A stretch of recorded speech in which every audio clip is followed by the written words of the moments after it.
Hello and welcome to the latest episode in our series of Antser Subject Matter Expert Talks. In each episode, our subject matter experts come together to discuss key topics and issues currently facing the sectors we work in, from children's and adult services to education and health. Our expertise spans 30 years, and we combine best practice with innovation and new emerging technologies to lead the way in doing things better, in partnership with local authorities and independent providers. Hello everyone and welcome to our Antser Talks podcast. My name is Abby Cooke and I'm the VR Service Manager here at Antser, and today I'm joined by Jo Lyness from Cambridgeshire Virtual Schools, who's going to be talking to us about how they're using our Antser VR programme within their service. So Jo, thank you for joining us. Hi. Hello.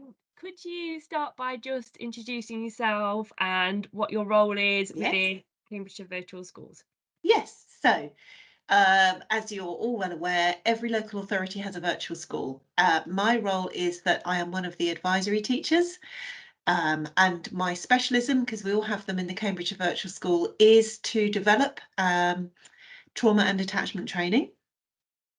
So the lion's share of my role really is to liaise with schools to ensure that the pupil premium is being well used, that our young people are making good progress, that they're reaching age-related expectations, to talk to schools about their training needs, to support designated teachers to undertake the PEPs and all of those normal virtual school things. But a significant proportion of my time is taken up with developing training, talking to schools and ensuring that our schools really have a good base understanding of what it means to use a trauma lens to view our young people, because of course all of our young people are in care or are in pre-adoptive placements, so they're in care basically. Yes, so actually, having said all that, our remit is also now extended, so you may probably know this, that virtual schools have an extended remit which covers young people who've ever had a social worker. So that's our children who have child protection plans, children in need, and so of course the training reaches beyond our children in care. Huge actually, isn't it? Okay. Children. Okay, so how did your journey start with us and what did that look like using the VR programme? Yeah, so our virtual school head, Claire Hyons, attended, as far as I can remember, a conference. I think it may have been the Eastern Region Virtual Schools Conference, or it could have been a nationwide one. And she came across Cornerstone Antser, I guess it was just Cornerstone at the time, had a go with the headsets and realised that they were very powerful in creating what we like to call empathic shift. And so we contacted Cornerstone and had some training with Shalene, and all of us as a virtual school were trained. And then we thought, yep, let's just go for it and let's incorporate this into the training that we already do. So we'd already been doing training in schools in the form of taking a PowerPoint and taking information, talking to them about trauma and attachment needs of our young people. And we felt that using the headsets was just that huge step forward in developing our training. So we started, all of us, doing the induction, so we were all used to using it. We all had a really good understanding what it involved. And then I set about rewriting the training so that we could incorporate the headsets, which was great. Yeah, and then I took the headsets almost like the next day after my induction training to an alternative provision in Cambridgeshire that's called the Farm Club, which is just the most amazing place. And it's for our young people who can't at the moment cope with school, and they have afternoons or whole days or possibly more than that time at the Farm Club, and they do their learning through being outdoors and interacting with animals and things. And I presented the headset training to them, and I think there were about 8 of them, and they were just blown away by it. Was that to the practitioners or was that to the? Yeah, to the practitioners, to the colleagues there, who were a mixture of volunteers and support workers and teachers. So just a very, very small group who were very used to the needs of the young people coming in. So, for instance, their very challenging behaviour, the fact that they really were very, very triggered by being in school. And the films really spoke to them about those children's backgrounds, that even though they knew what the backgrounds were, the films really filled in lots of that, I guess, feeling gap, being in that child's shoes. And then COVID happened. So then we had to rethink how we'd use them. Yeah. What did that look like? What did the journey go on then? Right. So we then thought, right, what does this mean? So all, schools closed down, etc., etc. Oh, great, we've got all these fantastic headsets and we can't use them. So we thought, well, what we're going to do? And the need for training was growing. And then schools then went into that mode of, oh gosh, we've got to try and reorganize what learning looks like remotely, and schools, and worrying about the pandemic, and everything just froze for a while. Not that long though, and then I would say by a term later, perhaps, we were thinking, right, yeah, we can do something here. We can do something online. Everyone's now learning online, conferencing online. It's just become part of what we do, hasn't it?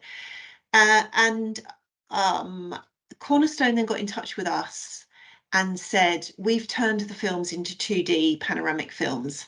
So I spent some time getting my head around that, and then looking at how we could weave that into our training. So instead of using the headsets, we use the films. So we basically just sort of reconfigured the training a bit, and then worked out what it really means to speak the words, run the PowerPoint, and run the films, and run additional videos, things that we have off YouTube and stuff, into our training. And so in January 2021, I believe it was, yeah, we started then. So January, April and June, we ran 3 big tranches of training with primary and early years, secondary and special schools. And many of us in the virtual school were involved in delivering that. So we'd have a couple of presenters, we'd have somebody then running the films for us. So the same films that you have in the headsets, but in 2D, doing breakout rooms, having discussions. And we ran them as half-day trainings, pieces of training rather.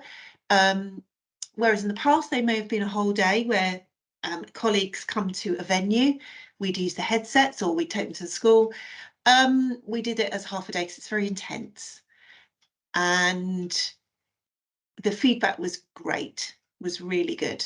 The feedback was things like, this is amazing, we want to find out more. This has really opened our eyes much more into the world of the young person who's been taken into care. And it has been a real evolution, a real process of getting to grips with what we want the films to do for us in our training, which films to use for which phases. So secondary films, fantastic for secondary settings. Equally, we've used the foster carer recruitment film. We've used that towards the end of the training, actually, and sometimes to round it off. It's extremely moving.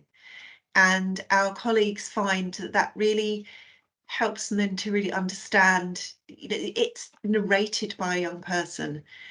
And many colleagues have gone away really very moved and looking again at what their behaviour policies look like and their practice in school.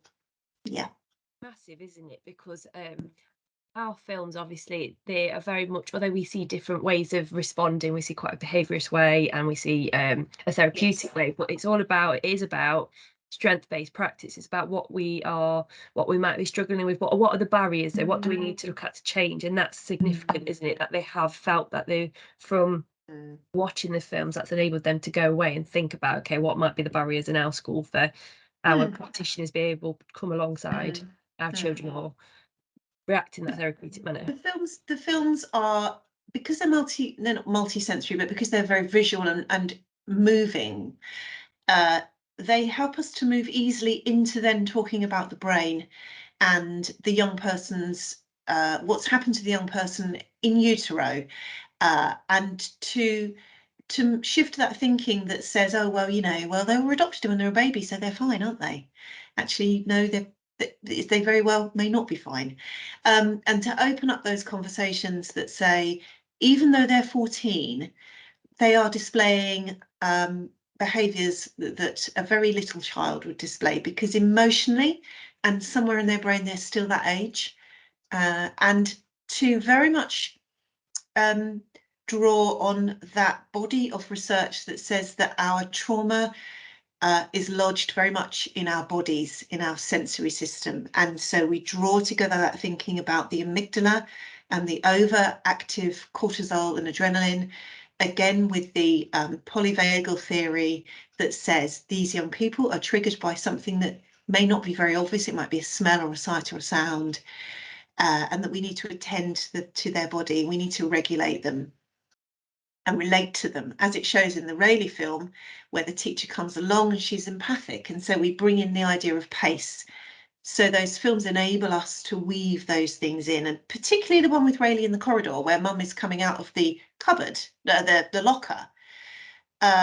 We do allude to the fact that sometimes some of our children do have flashbacks and they find it very difficult to sleep. And that is very real. That is happening here and now. And we in the virtual school read notes, and we know that our young people on our caseload do have flashbacks. They do find it hard to sleep. They do find certain things very triggering. And in school, if the teacher simply sees that as bad behaviour, they're then not attending to the crucial things that need attending to, that trauma lodged in the body. They're not therapists, and we do stress that. And we say, we know you're not therapists, but look and see what that teacher did in the corridor. She got down on her level, she empathised, she reflected perhaps what that young person is feeling. And therefore that young person doesn't feel so alone with those feelings and that life experience at that point.